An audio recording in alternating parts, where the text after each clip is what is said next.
Rock and Manooch, now on Fox Sports 910. All right, Sandman, biggest takeaway from yesterday. Biggest takeaway against this Bronco team in a 38-12 loss. That we got a hell of a kicker in Matt Prater. A 50, a 24. I mean, that's going to get you in the playoffs. How sad is that, Frank? Oh, Frank, way to poke some fun at your team. Yeah. Jeez. Hey, man, it's the reality, man. I went back and looked at it. I was like, man, hell, the MVP of the preseason is Matt Prater. Like, we totaled out 39 points. We totaled out 39 points as a team, and other teams, our opponents had 65 points. 0-3 is not a good feeling.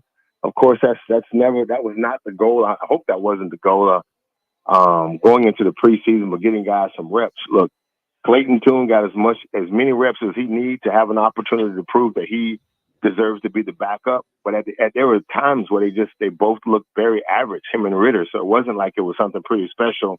That's a massive fall off between what we think Kyler can do and what those two guys as backups can probably do. But I mean, when I look at it, that preseason did not look good at all. I don't think that probably was the goal, but we came out, man, and now it's time to kind of get things rocking and rolling where you're moving toward getting your roster situated. Frank, I brought that up earlier. Only 4 touchdowns in 3 preseason games, and you had the second, third teamers going against each other. I mean, you put Rock, me, Jimmy B. You put Jax out wide. I'll mix in a completion. I think we could have scored 4 touchdowns. And Frank Sanders incorporating there. I mean, put a team together and scored 4 teams against second, third teamers. Don't you think? That wasn't good, man. Funny thing about it is when you look at how far, like the rosters they're playing, 91 players, and then they're going to drop the roster to about 53 or 65 to 53 as a total. But 65 is the real number when you add in the practice squad players. You're letting go about 30 players. Those are the players that played.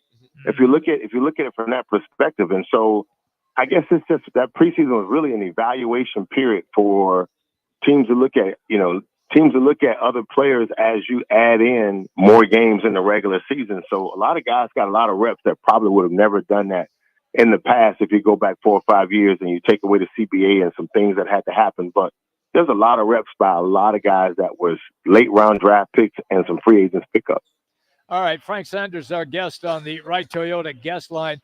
Frank, with what you just stated about the 2 QBs and about how the drop-off is immense from QB1, Kyler Murray, if indeed there's somebody who pops up, who gets waived coming up by tomorrow, who you believe is a veteran-type QB, do you reach out to them right away and say goodbye to the other 2 or not?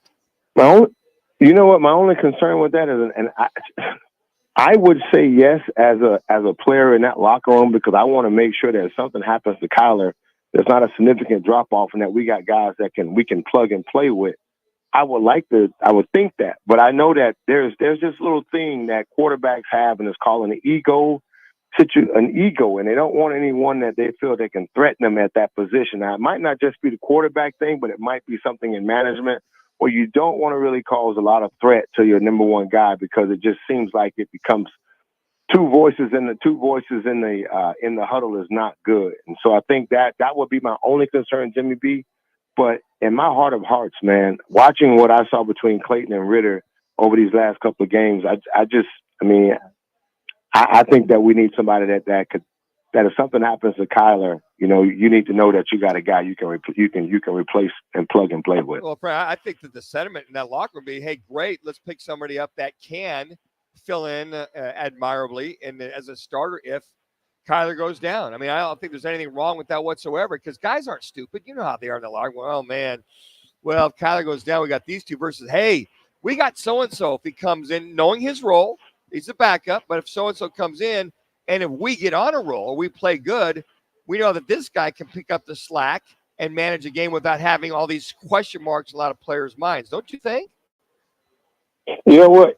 That would work extremely well to me if we had already had a proven quarterback in Kyler, and the offense had been running extremely well the last couple of years.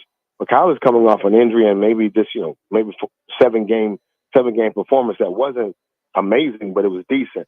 And so to me, I feel like, when you have veteran leadership, it makes a difference. But when you look at New England and their situation, only because they have a veteran quarterback versus a rookie quarterback. When you look over at Pittsburgh, a veteran quarterback versus a young quarterback in Fields, it becomes a conversation piece where he can do this, he can do that. And it becomes kind of like a scatterbrain situation. And unfortunately, those little things do play a part in a locker room if one guy is not doing extremely well. So I expect Kyler to be Kyler, and I expect him to be great, but we know for a fact there's a difference between what he's able to do and what Clayton Tune and Ritter can do. And again, that's just that I know what locker room lawyers look like when they come in and saying we start pitching for that guy or pitching for this guy, and it causes problems like that. But I would agree with you. Having as many weapons as you in your holster as you can, it always bodes well in the end. All right, Frank, as we look at the wide receiver corps, Marvin Harrison, Michael Wilson, Greg Dortch, Zach Pascal, and then Xavier Weaver right now, you could say projected as the 5 there. Do you feel that they need to add a veteran wide receiver in that group? Sterling Shepard was released today by the Tampa Bay Buccaneers. Do they need a guy like that level, someone that's been in the league for a while, or you think this is who they're going to go with? I think this is who they're going to go with. I mean, most of these guys didn't even play. The only person that really got some true reps in the preseason was Weaver, and he looked nice. I like his skill set. I think he brings something nice to the table. He could be a nice little slot guy go out and make some plays in that situation. But I'm looking at what they have right now. See, they seem to be very confident in the players that we have, and I don't think that they're going to touch a veteran wide receiver right now. I just doesn't seem like that.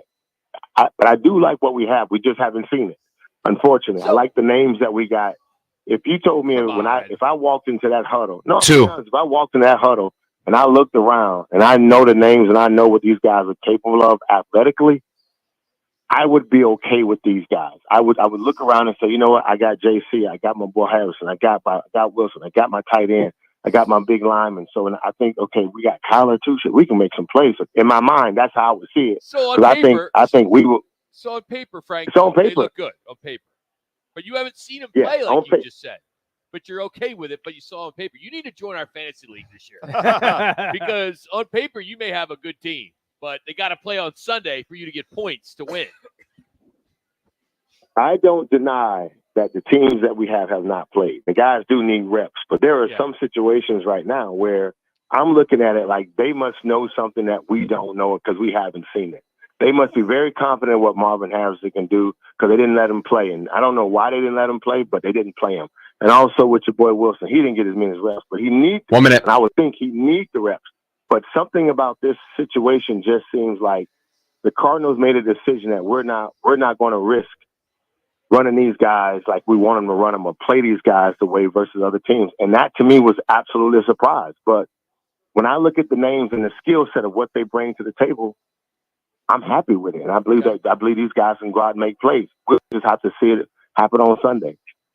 Frank, as we let you go, next week we'll start talking some Auburn Tigers with you, right? I mean, have you kind of looked at this team yet, or you're about a week away to really kind of diving down this depth chart to see how well they're going to do? I'm 3 weeks away, man. I'm still trying to look at the financial reports of our NILs that we got on our team right now and how serious I got. Love it. Have a good week, buddy. Thank you. That was good. All right, brother. Love you guys. Frank Sanders joining us here on the Right to the Guest Line. I appreciate him taking some time as he does each and every Monday. And he is brought to you today by All City Towing. They are hiring, and all you need to do is go to allcitytowing.com. Go to allcitytowing.com. They have plenty of jobs available to you. So if you are looking to take your career to the next level, visit them online at allcitytowing.com. All City Towing, where your future is on the move. We did see a move today as Malik Willis has been traded to the Green Bay Packers from the Tennessee Titans for a 2025 7th-round pick. So Jordan Love's backup will be him as they tried a summer-long competition with Sean Clifford. No luck there. And rookie Michael Pratt. So you do look at that on paper. Sure. You needed to make a move there. Did you Manish, did you like Willis at all when he was in for the Tennessee Titans? He's a good athlete, strong arm, just Yeah. needs to play real raw. I mean, I think that this move to put, to back up Jordan Love, I would still question that as far as if he's going to be the backup. Right. I don't know if that's a great move. I'd rather more of an experienced guy. Now, if the Can you Packers tell are going to me be where Malik Willis played college? Don't you say. Oh, man. Tennessee? No, Liberty. Very good, Yeah, but that dude, boy. you're going to get a star today. What? You're getting a star. Oh, my God. Yep. Congratulations. We'll be back with more Rock and Manuch and the Jimmy B, the big Jimmy B, the star today. Valley traffic from the Valley